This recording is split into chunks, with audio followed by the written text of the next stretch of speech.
নরসিংদীতে জনপ্রিয় হয়ে উঠেছে জিআই পণ্য হিসেবে খ্যাত লটকনের আবাদ। প্রতি বছরই বাণিজ্যিকভাবে বাড়ছে এর পরিধি। এসব লটকন দেশের চাহিদা মিটিয়ে রফতানি করা হচ্ছে ইউরোপ ও মধ্যপ্রাচ্যের বিভিন্ন দেশে। নরসিংদী থেকে সুমন রায়ের রিপোর্ট। বান্ডেল থাকলে প্রতি সেনমানিতে টাকা বাঁচবে। বিকাশ সেনমানি বান্ডেল কিনে জিতুন প্রতি লেনদেনে।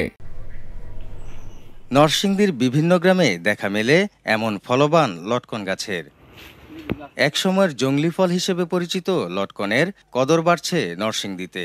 বাড়ছে লটকন চাষের জমি।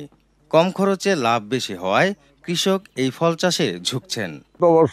ফল মনে করেন 5 ভাগের 1 ভাগও হয় কিনা দেশে বা বুঝতে পারি না, এই জন্যই দামটা একটু বেশি। সমস্ত কৃষকদের লটকনের মাধ্যমে তাদের ফাইন্যান্সিয়াল ক্যাপাবিলিটি বেশি হয়েছে এবং আমাদের এলাকায় অনেক এক্সপোর্টার আছেন যারা বাইরের দেশেও এগুলি এক্সপোর্ট করছেন। যেহেতু ভিজিট করতে আসছি, তো বাড়ির জন্য আমি কিছু লটকন নিয়ে নিছি। এই বছর অত্যাধিক দাম লটকনটা 200 টাকা কেজি বিক্রি হয়, 250 টাকা কেজি মানে পাইকারি বিক্রি হয় আর কি। দেশের বিভিন্ন জায়গা থেকে পাইকাররা এসে স্থানীয় বাজার ও বাগান থেকে লটকন সংগ্রহ করেন।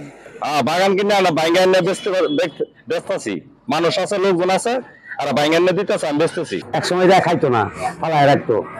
এখন এরা আঙ্গুরের থেকে বেশি দাম, মিষ্টি বেশি, সব গরম বেশি।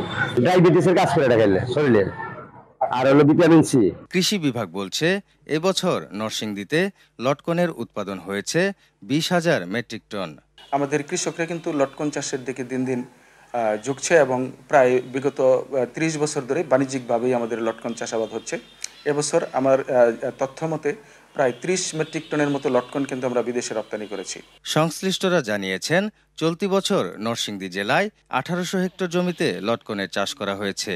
গত বছরের তুলনায় যা 10 হেক্টর বেশি। নরসিংদী থেকে সুমন রায়, চ্যানেল আই।